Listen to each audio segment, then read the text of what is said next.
Good morning, good afternoon. Thanks for joining us and welcome to this webinar called Step by Step, the Higg FEM Verification Trail. It's a pleasure to be with you here today.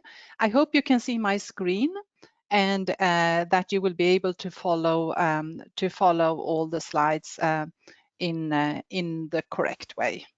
So just let me know if there is any trouble. You can send your questions via a question function, and I will show you how very soon. All right. So my name is Karin Ekberg, and I'm the CEO and founder of Leadership and Sustainability. And this company is now 6.5 years old. We work mainly in the textile, apparel, and footwear sector. And I have previously been employed at Adidas. I was responsible for environment globally at Adidas. And I also want to mention that most of these materials of these slides are actually copyrighted by Sustainable Apparel Coalition and by Leadership and Sustainability. So just let me show you how to use the GoToWebinar features. You have a control panel that you should be able to open up. And we have decided to mute all of you in order to ensure really audio quality. We have a lot of people joining this webinar today, but please feel free to send us your questions during the presentations and via the question function. I see I have a hand raised. Do you have a question? You can send it in the question box then. Yeah? Good. We will also make sure that you get a recording of this webinar and you will get a link to download the presentation at the end or after this webinar. And here you can see a screenshot of the control panel. You open up the question field and then you can type your question and you send it off to us. So the agenda for today is I will first give you a brief introduction about the verification trail and the purpose of the verification trail. And then I will also introduce you to the SAC and the Higg FEM very, very briefly before we dive into the actual content of today. The first section we will discuss is the facility information and permit section, and the second one is the environmental management system section. And then also give you a proposal. We will show you our team of verifiers. We are continuously growing as a team and can actually support you in next day for training and for verification. And the verification trail and its purpose. So the purpose is really to gain a better understanding of the Higg index and the Higg FEM, of course, in particular, and its meaning for your company. And we will also give you a section-wise guidance through all processes. And it is a possibility for you to become acquainted with the requirements. So this webinar today, we start with the site info section and the EMS section, and then we will continue day by day with a new section. So this week we actually have in total 3 webinars, and then next week we continue and so on.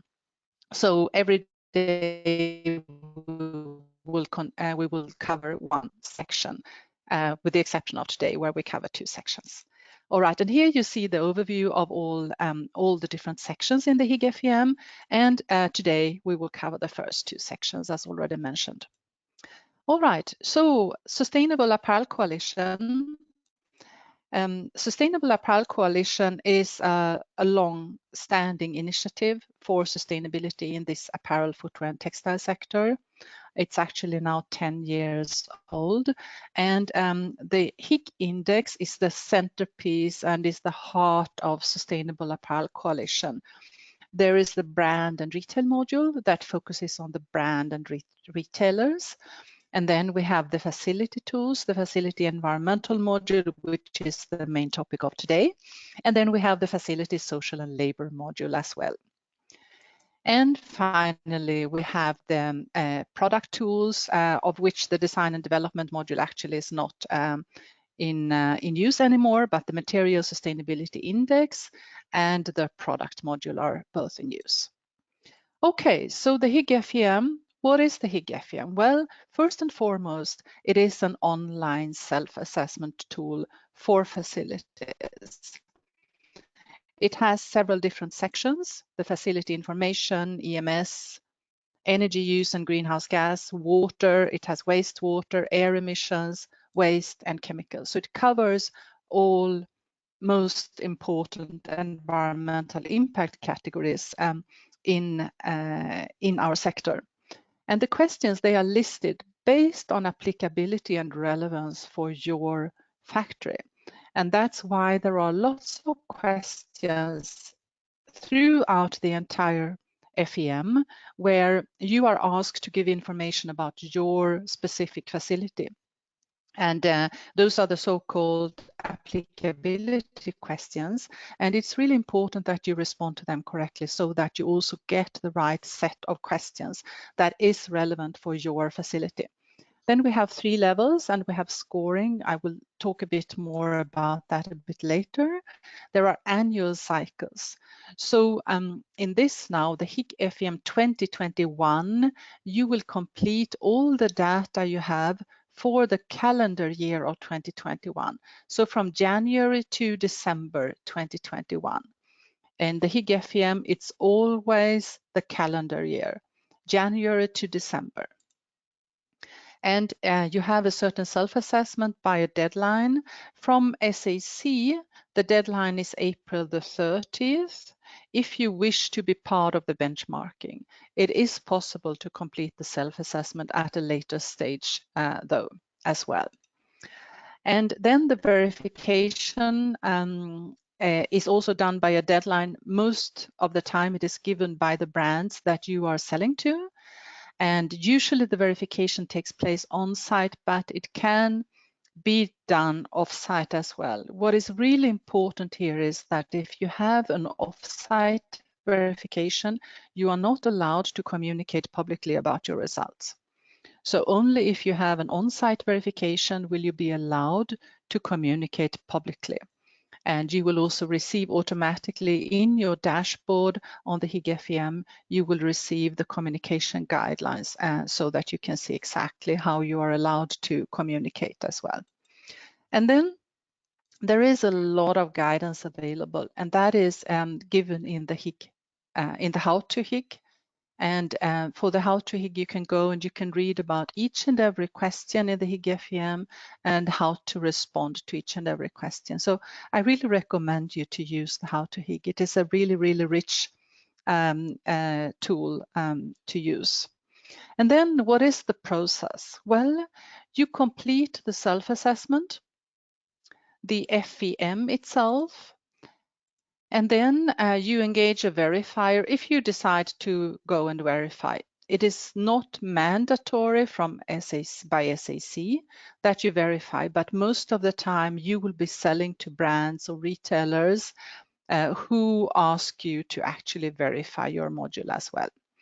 And when you engage the verifier, you need to inform us about your type of factory, how many employees you have, if you are using chemicals in your manufacturing processes, etc., in order for us to give a proposal that suits your factory so that we spend enough time with you, but not too much time.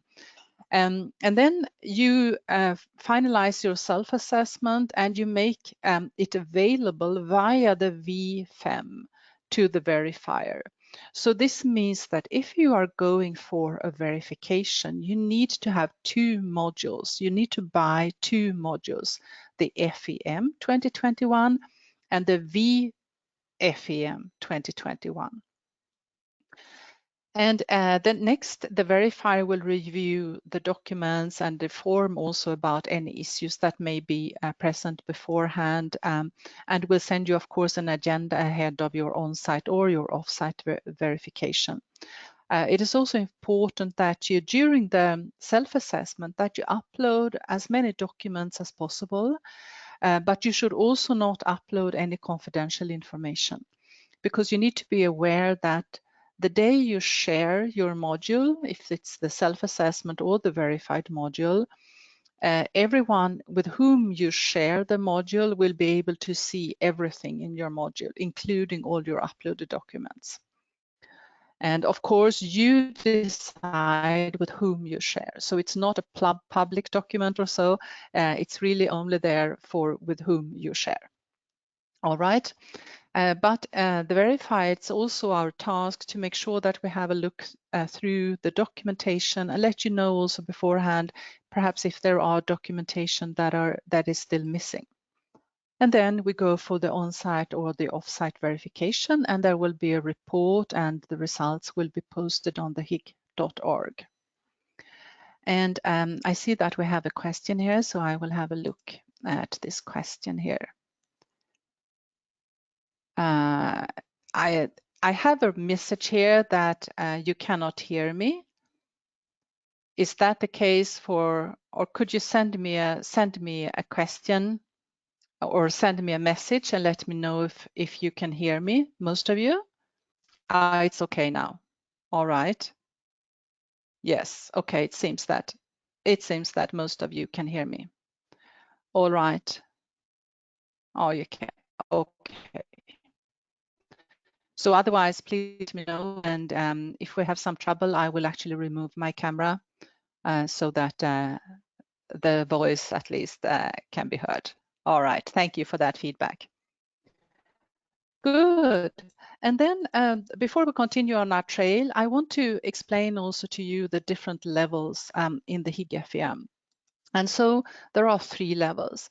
And the first level is really about understanding and tracking performance. So for example, in the water section, you are asked how much water you are consumed and what type of water, what the source of the water is. And at level 1, you can get in total 25 points. So in every section, you can get 100 points. And at level 1, you can get 25 points. At level 2, you can get 50 points, and this level is more about baselining, setting targets and goals and reductions, especially in the sections energy, water and waste. And then the third level is about leading practices, so going beyond compliance and really take the lead in new practices.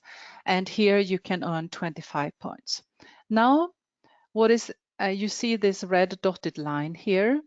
So this means that you need to respond to all questions at level 1 with a yes or a partial yes in order to be able to continue to levels 2 and 3.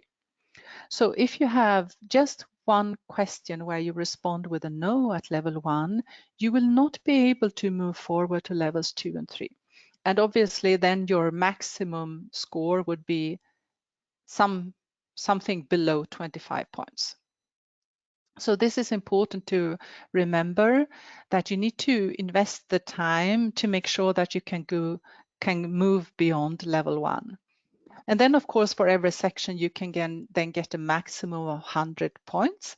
And then for the total module, an average will be done.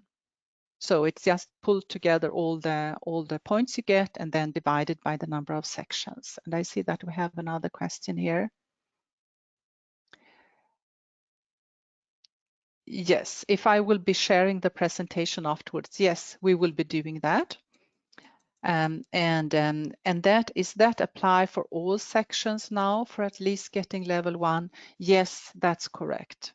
So this applies to not to the site info and permit section, but to all other sections. You need to respond to all questions at level 1 before you can move on to levels 2 and 3. And it's actually so that when you are at level 1 and if you haven't responded with yes or partial yes to all questions at level 1, you will not even see the questions at levels 2 and 3. So that means that perhaps you're not even aware that there might be more questions that you could respond to. And only once you have responded to all questions at level 1 with yes or partial yes, then the level 2 and 3 questions will open up for you. And there is no gateway between level 2 and 3, but it's only between level 1 and level 2.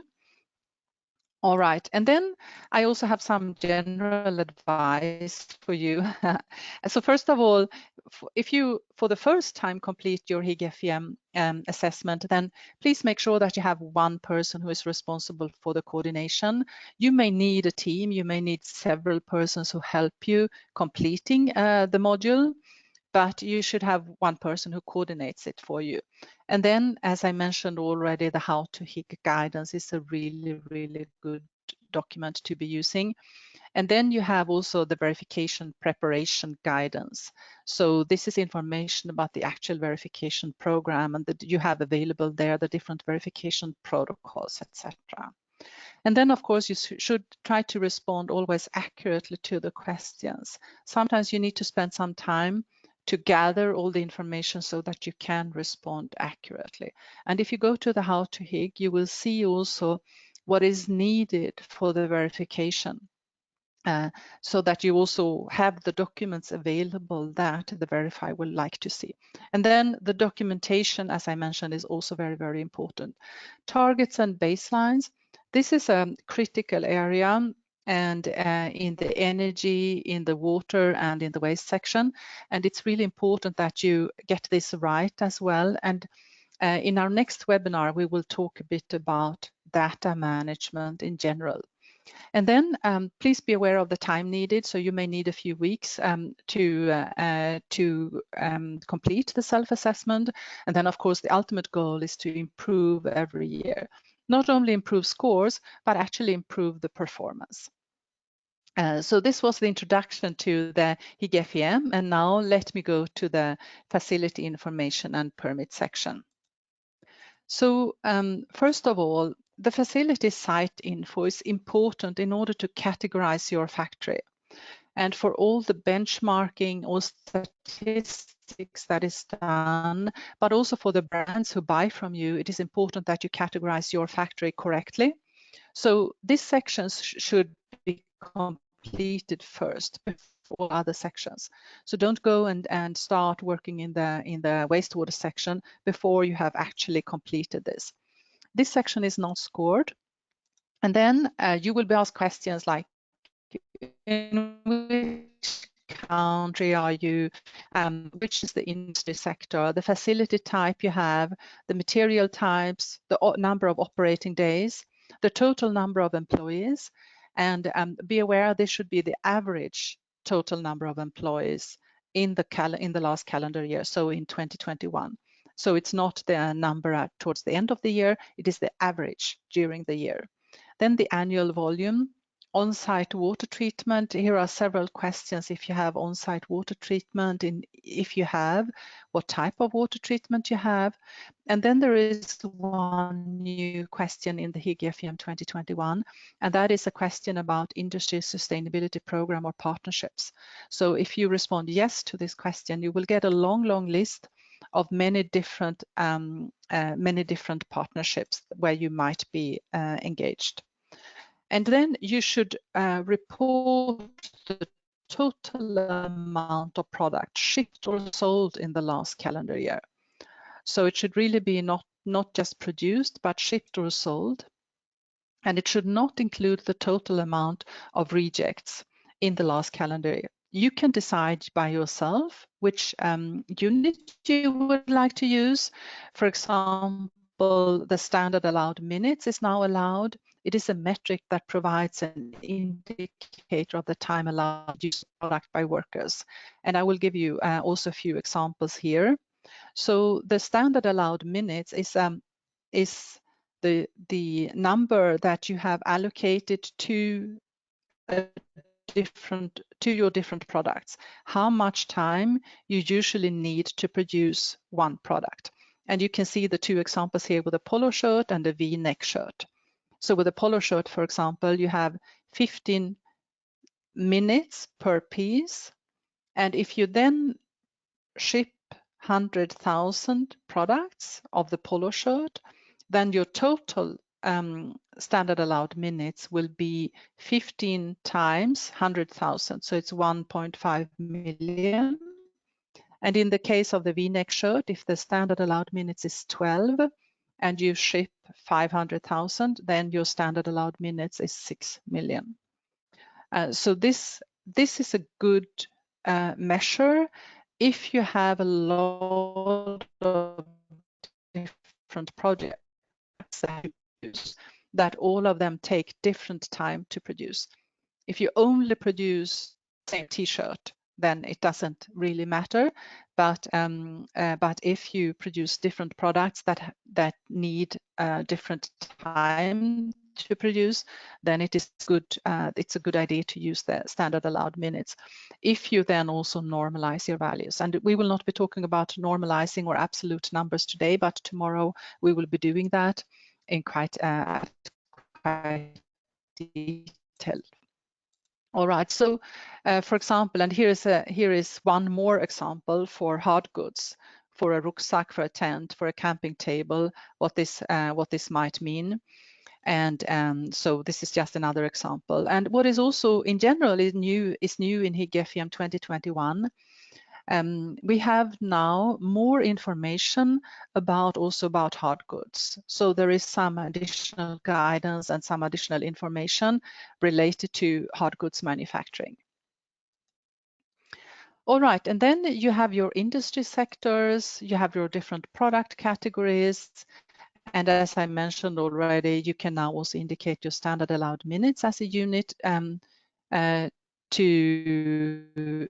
to annual volume, and it has been also explained now for hard goods here specifically. And the volume units, the on-site water treatment, and then one more information, and this is true for all sections. The unit of measure has been aligned and harmonized in all sections. So it should previously there was some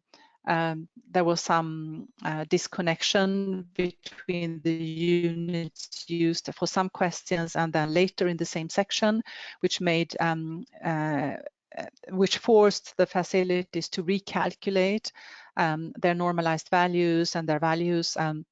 But this should not now be streamlined throughout all sections in the Higg FEM. And finally, do you have on-site water treatment? And if yes, you should select the type of treatment, and you have different options there to respond. And you should also please, we don't see this too often, but it would be great if you could also upload your facility's water treatment process flow and the hydraulic diagrams if you have them available. And then this question about industry programs related to sustainability. And how long have you been in this program, and what rating did you receive if it was a rating system included? And then regarding the permits, the requirements are that you have a valid operating license of your factory. So this is absolute minimum. If you don't have a valid operating license, then you will be allowed to complete the Higg FEM, but your score will be 0. And obviously, this is a legal compliance matter. So whenever you have any extensions being done, or you are expanding your production and would need a revised or a new operating license, please make sure that you submit your proposal to the relevant authorities in time so that you can have your operating license coming in as well. And I see we have one more questions. Here is a question. For hard lines, how many tier factory involved? Tier 1 and tier 2 only? For soft home, how many tier factories involved? Tier 1, tier 2, tier 3? Yes, this is up to the brand to decide, or to the supplier itself. But generally we can say that tier 1, tier 2, and tier 3 can use the Higg FEM. So the questions are applicable, especially for textiles, but it is being built out also for hard lines and hard goods. So I would say I suggest tier 1, tier 2, and tier 3 in general. Yeah. Okay. And then Also, if you have had any government-issued environmental violation records in the reporting year, so in 2021 in this case, you should report that. So please do so. And then, and this is relevant only for China. In the if you have a record in the IPE database, you should also mention that. And then there is a table that you should complete where you add all the facilities environmental permits requirements and also the compliance status for water use, water discharge, air permits, chemical permits. And now it's also a new possibility for you. You can upload several permit documents to each and every questions if that is needed. All right, and then you need to make sure that, of course, that the name in the facility, as the name of the facility in the permit is correct. And as I mentioned, if you have expansion in your operations, you need to ensure that you have the necessary permits, not only the operating license, but of course also the other permits, wastewater permit, for example. And now let's move on to the EMS section, to the Environmental Management System section. And here is an overview of all questions in the EMS section. So we have the level 1, there we have 6 questions. At level 2, we have 2 questions. At level 3, we have another 4 questions. So you can see that in this case, for the 25 scores or 25 points at level 1, you actually have to respond to 6 questions. And then you will be able then to move on to levels 2 and levels 3. The first question at level 1 then is about having people responsible for environmental management. So are one or more employees at your facility responsible for coordinating your facility's environmental management activities? So the reason for this question is obvious. You need to have someone who manages the environmental area in your facility. And this person, this can even be a team if this is a larger factory. In smaller factories, perhaps this is a role that someone has besides another role. This may be a quality, health and safety and environment role, for example. It really depends on the needs of your facility. But in any case, if this person has other roles as well, at least the role for environment needs to be clearly defined.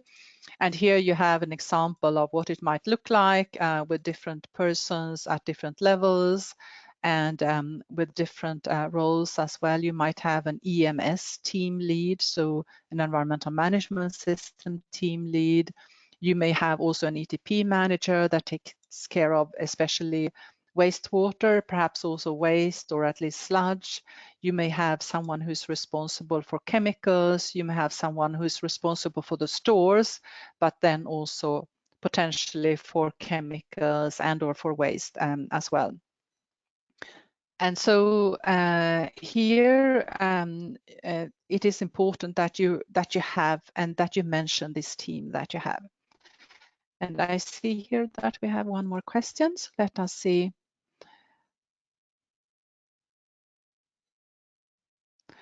If we are the vendor and have some factories, the appointed person is related to us, or each factory should have appointed a person to in charge each factory Higg. This is depending on the needs that you have. You may have someone who coordinates everything for several factories, but then of course at the factory level you need to have someone who is in charge as well, but that person can basically then be supported by the vendor, by you yourself. So it really depends on the needs you have. But what we sometimes see is that there is like a sort of a global team, and then the local teams, they are not aware or they are not informed, and so they cannot really take responsibility for the environmental situation in the factory. And obviously you do need to have someone who can act if something would happen and who can manage the chemicals, etc. Yeah. And the next question is, how can staff responsibility be verified in the verification process? Well, we will be asking you who is responsible for the different areas. And then, of course, also when we speak about the different sections, we will then speak to those persons. If you have someone who is responsible for chemicals management, for example, we will be speaking to this person as well. So this means that we have the opportunity then to verify also their knowledge, etc. And you will see there are later a question also about how to make sure that everyone is competent on their job. All right, and then the next question is the EMS strategy. And this is a question where we see sometimes that facilities fail here and cannot respond yes to this question because they don't have a long-term strategy. So the question is, does your facility have a company environmental management strategy that guides long-term decision-making on environmental management?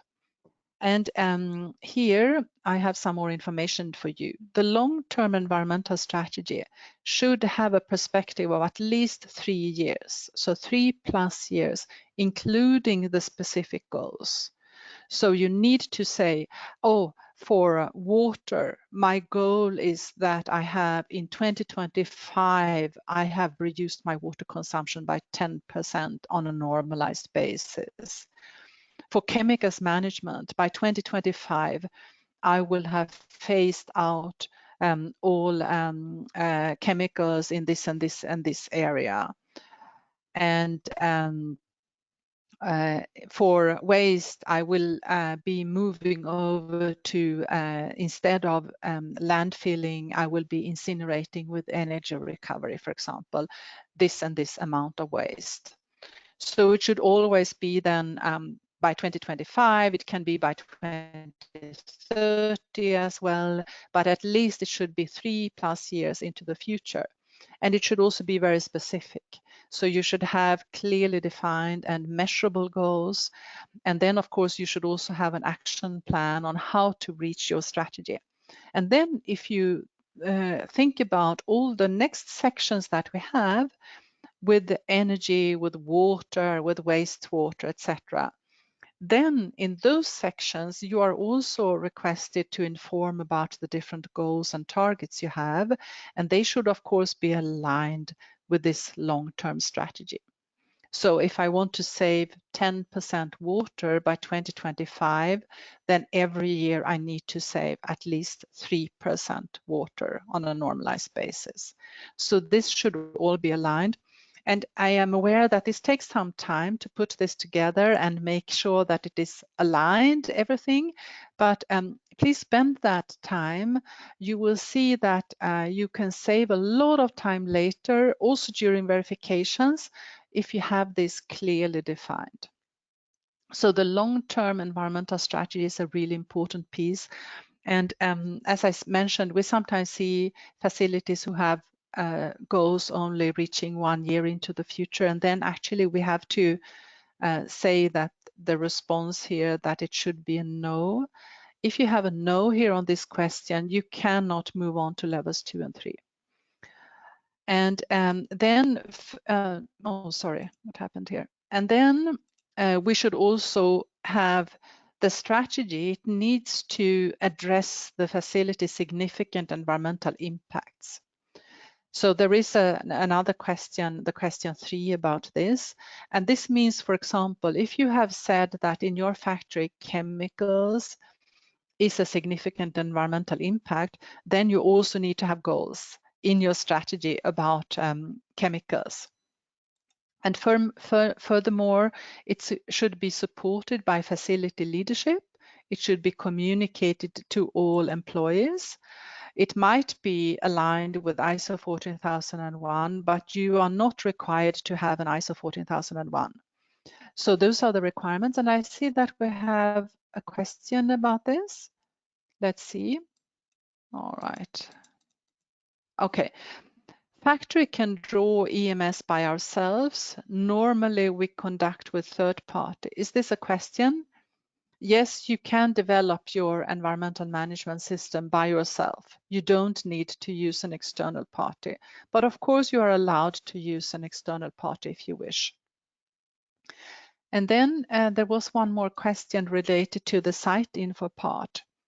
Has your facility participated in industry programs related to sustainability, or have sustainability related certificates valid during the reporting year?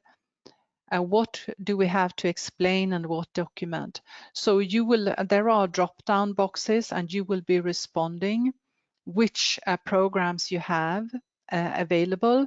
And then if you have a certificate or a document, you should then, related to that, you should then upload that document. All right, good. And here is one more question. Okay. This is a really, really good question. We want to ask you a question. What if we complete all questions on level 1 and then we complete the questions on level 2, but only partial, so not all of them? For example, we have baseline data, but we don't have target and reduction. Do we still get points for level 2 or no? Yes, you do, because at every level, the questions are scored separately.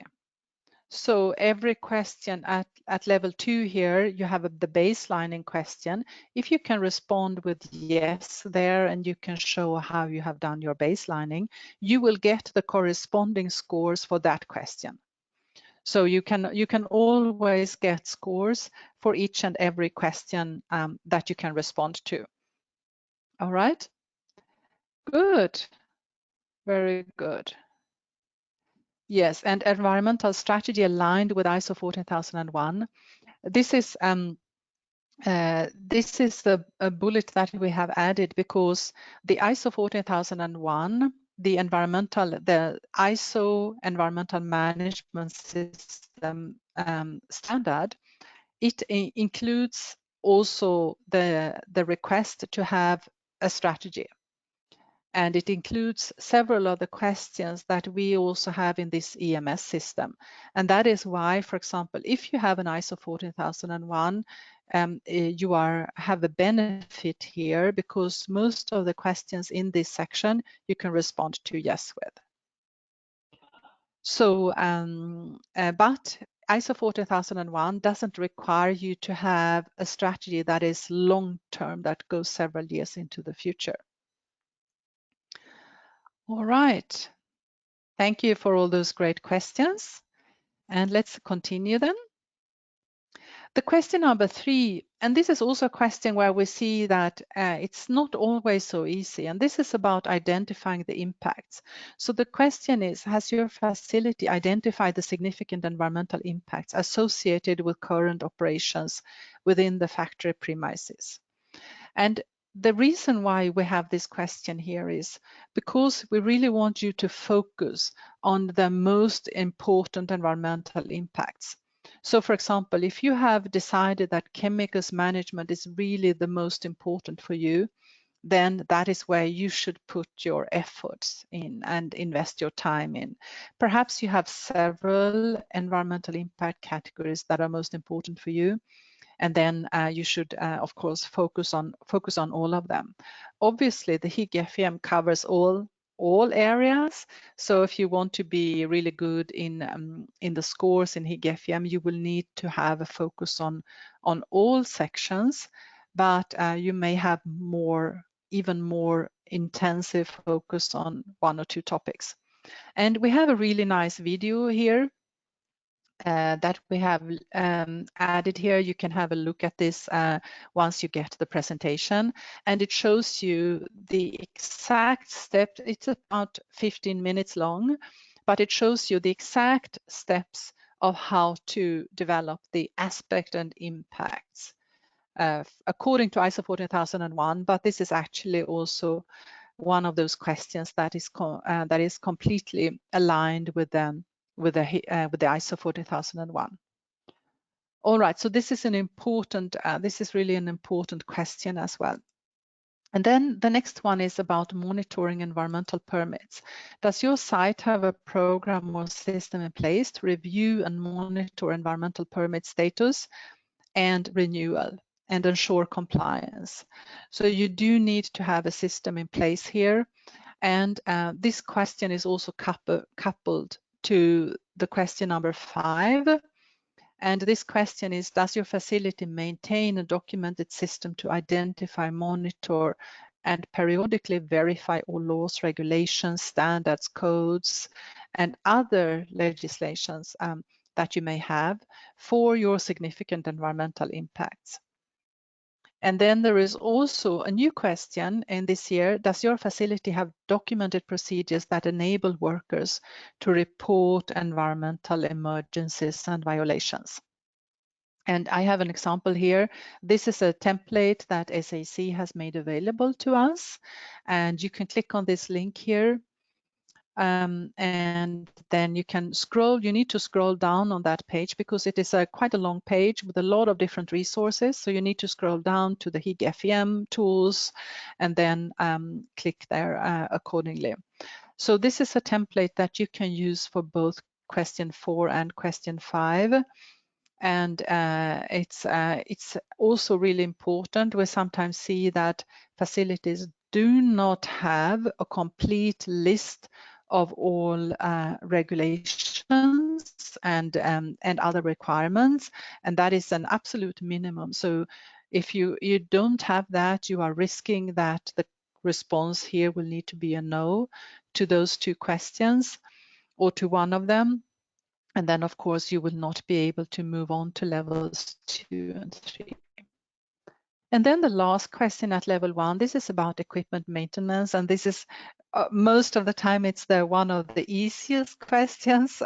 Does your facility have a process and schedule to maintain all equipment? And actually, I have so far, I have not seen any factory that doesn't have a process and schedule to maintain all equipment.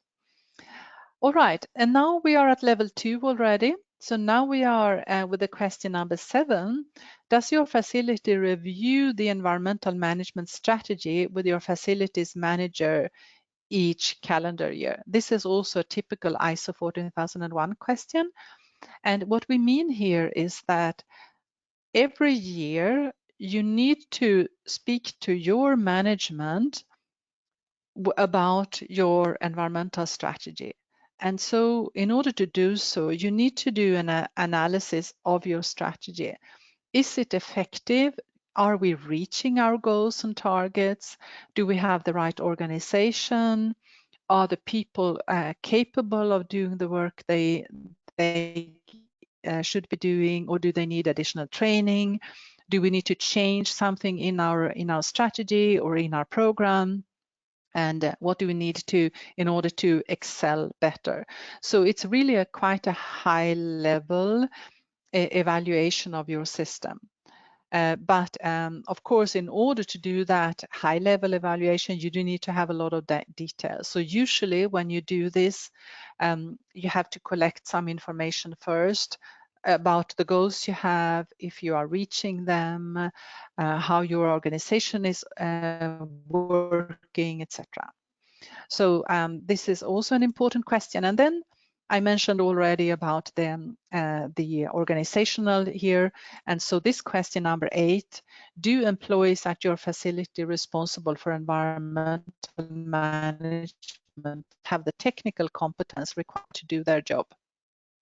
And so you should be able here to demonstrate the value in technical training for your staff, and also make sure that you hire people with a technical background to manage your facilities' environmental impacts. And only people who are really experienced will be able also to perform well here. And so what we need here, we need to see, in order to respond yes, we would need to see the list of individuals that are responsible. We would need to see an environmental management team organization chart, the roles and the responsibilities, background and qualification in the area, any certificates proving the professional qualifications of your team members and any training records that you might have. And I see that we have a question here, so let us go here.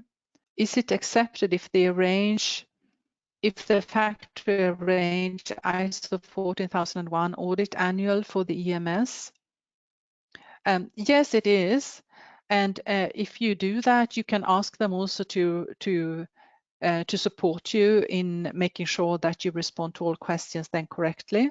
So as I mentioned, there are several questions in the EMS section that are basically taken from the ISO 14001 standard. So you can do that. And then what are the basic technical competencies, and give us some example for competencies. This, of course, it depends a bit on the type of factory you have. But the basic technical competence, for example, could be that you have an engineer or someone who have studied environmental science. It can also very much, it's also very often we can see that you have someone who works in operations, who is an operations manager, and who then also takes on the environmental area. Usually the knowledge about the operation and the production is really important in order to understand where the environmental impact can occur. And then these people may take an environmental competence training. And so those are just a few examples. There can also be an environmental engineer, or as I mentioned, environmental science is also a good background. But it is important for the people who are responsible for environment in a factory that they really understand the manufacturing processes. Because for environment, everything you do in your production might have an impact on the environment. So everything and everything that impacts the environment has something to do with the production. So it's very strictly coupled, and that's why you need this combination of understanding the manufacturing processes, what is happening in the production, and understanding the environmental impacts. Yes, and we will share this presentation after this webinar. So you will receive an email with everything after the webinar. So don't worry about that. All right. And then the next question is employee awareness. Does your facility promote awareness of the environmental strategy to employees? And this is really about making sure that everyone in your factory is aware about your environmental strategy. So there are many different means of doing this. You can conduct trainings, you can put up billboards, you can put up signage, you can do podcasts, or if you have general meetings with your workers and with your employees, you can also speak about the environment. And I can really also recommend that you ask your management to support you in this, and ask them to, from time to time, speak about the environmental programs you have, so that people see that this is something that you regularly do. And then, of course, whenever you have a goal, for example, saving energy, you will need to engage the workers to support you with that, and also the people in the offices, that they turn off the lights, for example. Those simple things that where everyone needs to contribute. And the next question, engaging subcontractors. Does your facility monitor, evaluate, and/or engage with your subcontractors on their environmental performance using the Higg index? So this question really has as the goal to ask your upstream suppliers, your subcontractors. We have another upstream question later, sorry for that. But this is about engaging other suppliers to use the Higg index as well. And here, subcontractors are such that do just a process step for you, and then the product comes back to you. So it can be cutting, it can be washing, but the idea is that subcontracting is when you have the product in your facility, you give it out to a subcontractor for a certain step in the manufacturing manufacturing process, and then the product comes back to you. So do you then engage your subcontractors with a Higg index? And let me see, we have one more question. What if the facility does not have a subcontractor? Yeah, then you can respond here that it is not applicable for you. So there is a response, a possibility for you to say it is not applicable, or we do not have subcontractors. Yeah. And then next question, local engagement. Does your facility engage in environmental improvement in your local context? And sorry, and here, if you say yes, you will then get a long list of different options where you can tell about what you are doing. So perhaps you're working together with the authorities on a certain program. Perhaps you are working with an NGO, a non-governmental organization. Perhaps you are supporting schools in your local context. So there are lots of different things you can do here. And also a really great possibility for you to get to know your local context better, and to support the surrounding community as well. And now the same question as we had with question 10, does your facility monitor, evaluate, and or engage with your upstream suppliers using the Higg index? So this is now about the upstream suppliers, not about the subcontractors, but about this upstream suppliers. So are you asking them to use the Higg index? Are you collecting their scores, etc.? And the first step is, of course, for you to make a list of all your upstream suppliers so that you can get started with that. All right. And then I would like to ask you, do you have any further question for me? It seems like that. Yes, let us see here. If a facility says they don't have subcontractor, then how will this be verified? Yes, then we need to believe them that they don't have. And usually we would also be able to see that in the manufacturing process. So for example, if we see when we go through the factory and have a look at all the manufacturing processes, if we see that a product suddenly goes out of the factory and then comes back in another state, so to say, then of course we would know that there are subcontractors being done. What if happened evaluation done from other EMS certification to subcontractors? Yes, then it is not the Higg index, but of course it's still a good step. Yes, may I get any example for an upstream supplier?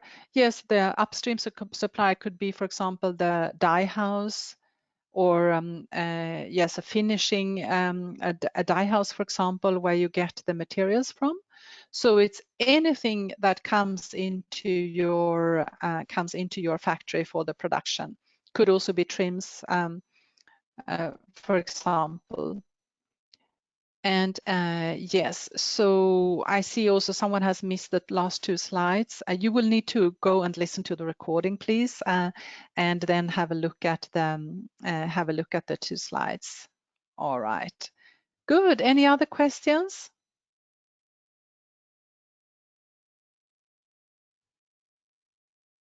No? Okay. So with that, let me just move on. I would like to show you our team of verifiers. So you can see we are present in many countries, and in countries where we are not present, we can also travel there.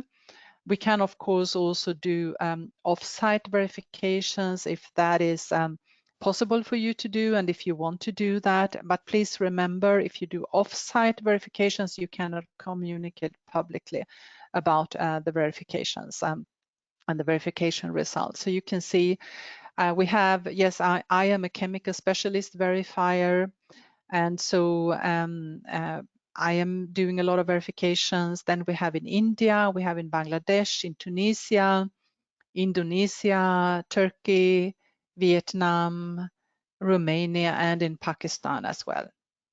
So we have lots of verifiers. And now I see we have one more questions. Yes, the recording will also be available. So you will receive both the presentation and the recording. And no, we do not have Higg FEM verifier in Sri Lanka, unfortunately. If you are interested, we could have our team from India traveling over to Sri Lanka. Yes, all right, good. Thanks a lot, everyone. And here also is a list of all the webinars that we will be holding in this series. So the next one will be the energy and greenhouse gas webinar that we will hold tomorrow. And then on Friday, we will hold the water use webinar. And so you can, once you receive this presentation, you can go and register, or otherwise you can go to our website, look at our blog post, or there is also one selection where you can see webinars and trainings, and there you can also go and register yourself. And let me see. And if how to become a verifier, you can Google that. There is information from Sumera about how to become a verifier. And if verification is not accurate, what will be the effect? Yes, the verification should be accurate. And this is also something for you as a facility. Please make sure that the verification is done correctly. And please make sure that you ask all the questions you need during the verification. So you cannot dispute a verification because you want to change a question response or so, but you can always speak to the verifier and ask the verifier to explain everything to you. And then what we always do is we always share our screen. If we have internet connection, of course, we show our screen during the verification so that you can see everything that we do in order to make sure that it is accurate. Yeah. All right. Good. So for now, those were all the questions we had. And with that, I would like to invite you, of course, please come and verify with us. Ask for more trainings if you wish. And we will be happy to support you, of course. And then here you see our entire team, including our team here in Germany.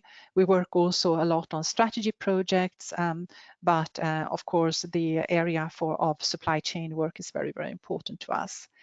And with that, I would like to say goodbye. Thank you for today, and I hope we will see each other in the next webinars. All right? Bye-bye. Bye-bye, everyone. Wait, a final question. Okay, it was a thank you. Bye-bye, everyone. Bye.